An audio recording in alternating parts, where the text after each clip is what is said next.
আজি প্ৰয়াত গণশিল্পী ৰাজীৱ শদিয়াৰ আদ্য শ্ৰাদ্ধ আৰু এই আদ্য শ্ৰাদ্ধৰ দিনটোতে লাখে লাখে অনুৰাগীয়ে আহি আদ্য শ্ৰাদ্ধত ভিৰ কৰিছেহি আৰু আপোনালোকক দেখুৱাবলৈ চেষ্টা কৰিছোঁ। আপোনালোকে যদি মন কৰিছে চাওক, মোৰ চেনেলটোৰ মাধ্যমেৰে দেখুৱাবৰ কাৰণে চেষ্টা কৰিছোঁ যে বিভিন্ন প্ৰান্তৰ পৰা ৰাইজে আহি ভিৰ কৰিছেহি। জাতি ধৰ্ম বৰ্ণ নিৰ্বিশেষে প্ৰতিজনে কিন্তু এনেদৰে এই ৰাজীৱ শদিয়াৰ মৃত্যুত শোকত ম্ৰিয়মান হৈ পৰিছিল। লগতে আজিৰ আদ্য শ্ৰাদ্ধৰ দিনটোতো বাছ গাড়ী বিভিন্ন ধৰণৰ বাহন লৈ বা বাইক মটৰচাইকেল স্কুটাৰ স্কুটি যিকোনো তেওঁলোকে বা বহুতে পদপথেৰে আহি ভিৰ কৰিছেহি।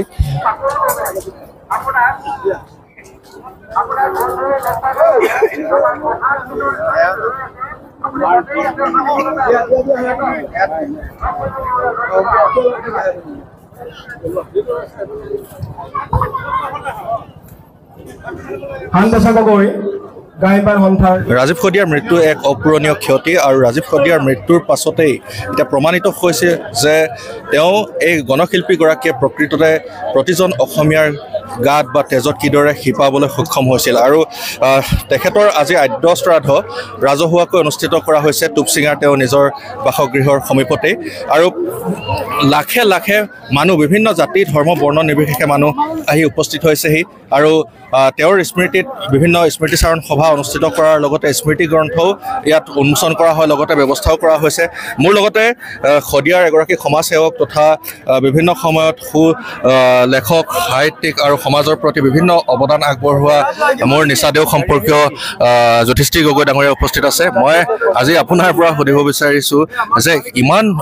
অজস্ৰ মানুহৰ সোঁত বৈছে, ৰাজীৱ শদিয়া খুব কম বয়সতে বা অকালতে আমাৰ মাজৰ পৰা হেৰাই গ'ল। আমাৰ দায়িত্ব আছে প্ৰতিজন নৱপ্ৰজন্মৰ তেওঁৰ গানবোৰক তেওঁৰ সত্তাক আমাৰ মাজত জীয়াই ৰখাৰ। কি ক'ব বিচাৰিব আজি ইমান মানুহৰ সমাগম? ৰাজীৱ শদিয়া এক মহান আত্মা, মহান শিল্পী, গণশিল্পী। এই জনগণৰ নিভৃত কোণত মানুহৰ যি ইচ্ছাবোৰ থাকে, হেঁপাহবোৰ থাকে আৰু যি স্বদেশ স্বজাতিৰ কথা যি মানুহৰ অন্তৰত আছে, সেই নিভৃত কোণৰ কথাকেইটা ৰাজীৱ শদিয়াই মুক্ত কণ্ঠে হাৰ্ট এণ্ড চ'ল অন্তঃকৰণে তেখেতে গাই গ'ল, জনগণক উদ্বুদ্ধ কৰি গ'ল আৰু তেখেতে মাটিৰ গান গালে, দেশৰ গান গালে, জীৱনৰ গান গালে, সংস্কৃতিৰ গান গালে, সংগীতৰো গান গালে, অৰ্থাৎ মানুহৰ জীৱনবোধৰ গান গালে। গতিকে এই মহান শিল্পীগৰাকীক আজি তেখেতৰ আদ্য শ্ৰাদ্ধত তেখেতৰ চৰণত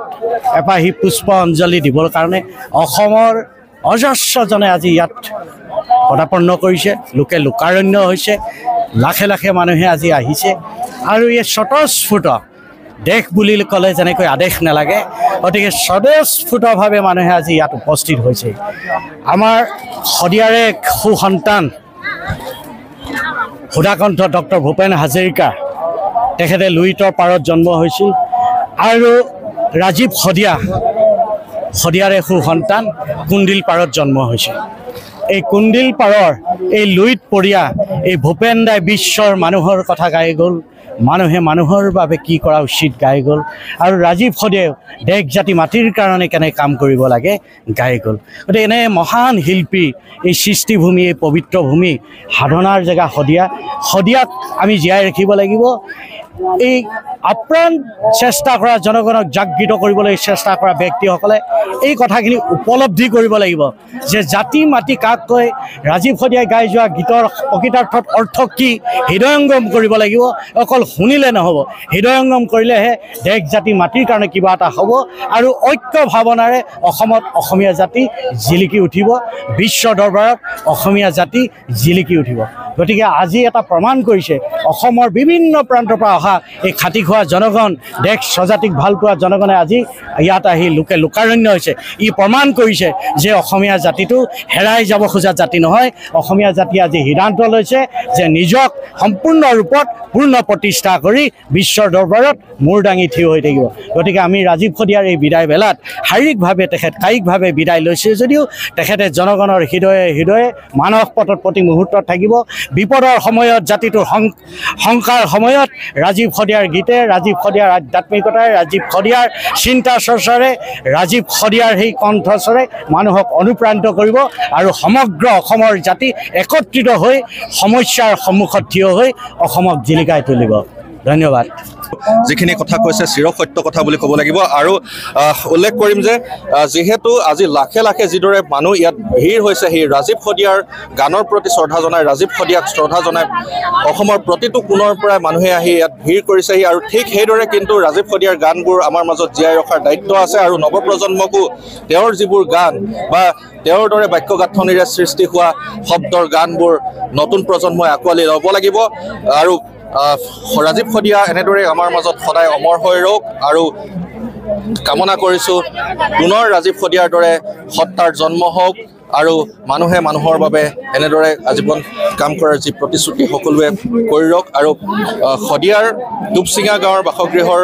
পৰা আদ্য শ্ৰাদ্ধৰ আজি যি পৰিৱেশ সেই পৰিৱেশ আপোনালোকক মই মোৰ এই ভিডিঅ'ৰ জৰিয়তে সামান্য দেখুৱাবৰ কাৰণে চেষ্টা কৰিলোঁ পৰৱৰ্তী সময়ত নিশ্চয় আৰু যিবোৰ ভিডিঅ' আপোনালোকৰ কাৰণে লৈ আহিম সেই ভিডিঅ'বোৰত ৰাজীৱ খদিয়াৰ যিসমূহ তেওঁৰ ৰাজীৱ খদিয়াৰ কৰ্মৰ লগত জড়িত বিভিন্ন দিশসমূহৰ বিষয়ে আপোনালোকক দেখুৱাবৰ কাৰণে চেষ্টা কৰিম আজিলৈ সামৰিছোঁ ধন্যবাদ জয় আই অসম